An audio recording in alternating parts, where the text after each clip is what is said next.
So hello everybody and welcome to the Q&A session. I think this is number, well, it's the 17th of June. I don't know how many weeks it's been, but anyway, thank you very much for your questions. There's an email here from Kay Hodges about needles, and actually somebody else asked about needles the other day on Facebook, so hopefully this will answer both questions. She says, I'm enjoying Crewel work so much. I'm glad you all can't, I think she's American, can't see my work, but I'm having fun. Thank you for the beautiful materials and the videos.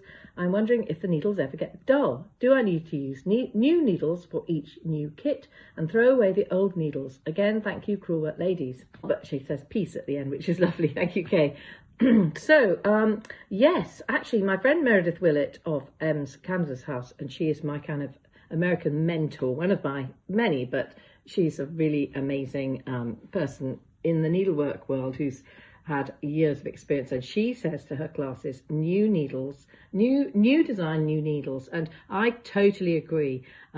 So I think, you know, get rid of the old needles, don't store them in a needle case, you'll never use them again, I'm afraid. She has a sort of amnesty for needles, I think, at the beginning of her classes, where people throw away their old needles. I don't know if I can go that far, because maybe she recycles them. Anyway, I would definitely say new design, new needles, because they get blunt, and then you're forcing them, and then you're going to get some sort of problem with your hands.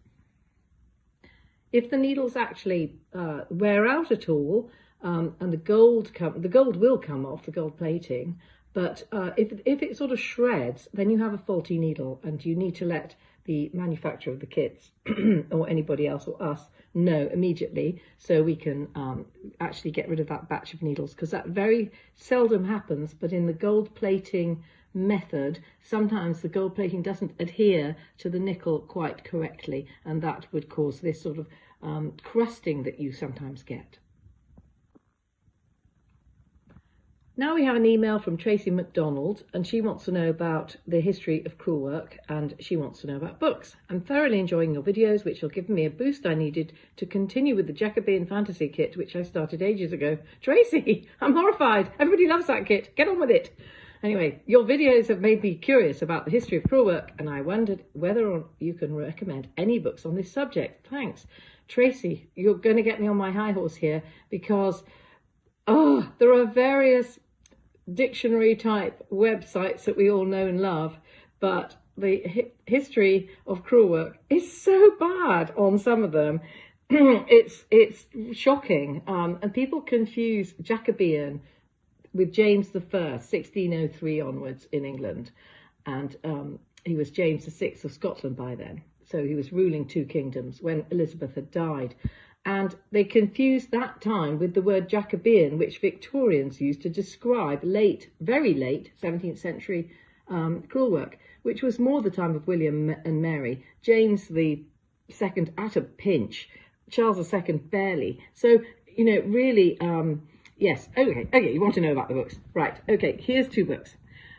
For technique, use Erica Wilson, and she is the reason I haven't written a book. The other reason I haven't written a book about the history thoroughly is that Lanto Singh, who I know, is just, he puts it into the place of needlework, and this is the book that everybody should have in their library if they're remotely interested in stump work, in Crewel work, in silk embroidery, in the arts and crafts, just to get that fabulous timeline. And of course, we've got Lanto lecturing at our festival. I have to give a plug here because it's amazing. I've never been to his lectures.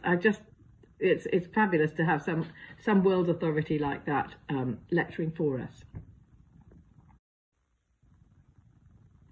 An email in here from Leslie Rawstorn about the Christmas stocking, and here is her fabulous stocking. Well done, Leslie.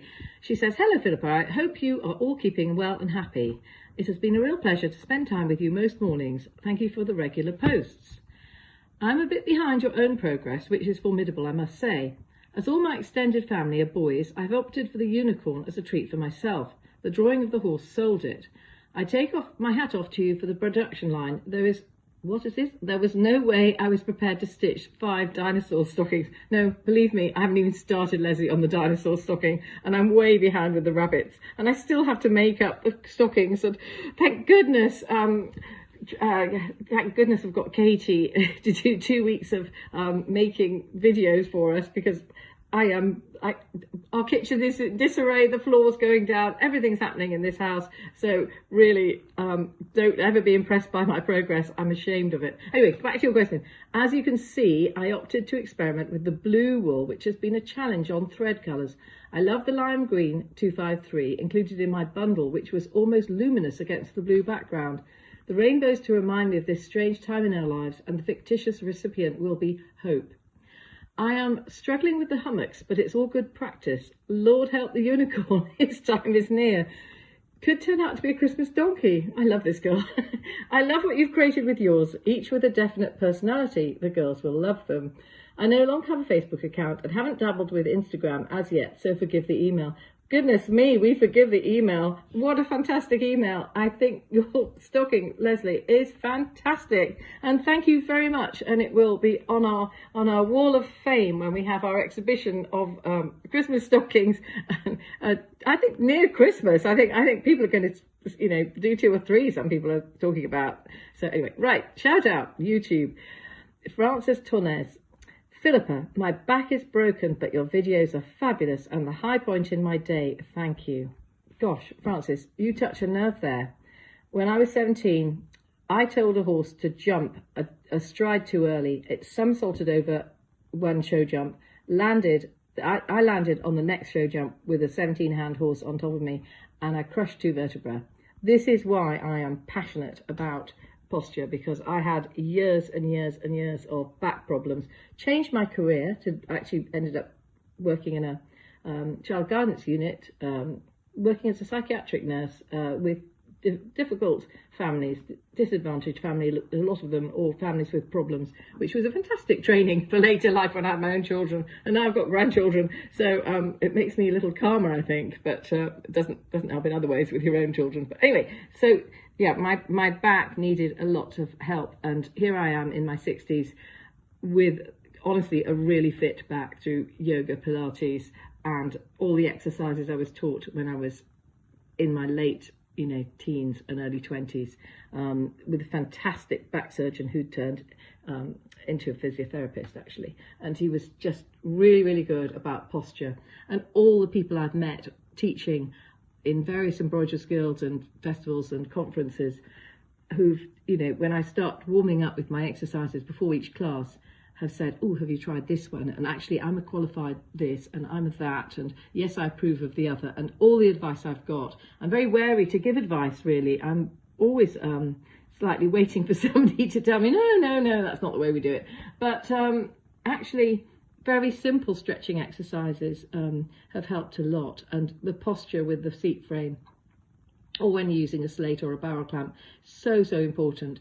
And I'm really, really sorry that you're going through all this, and I hope life does improve for you, Frances, and I hope that needlework really, really helps, and really sending heaps of empathy towards you from all of us. Thank you.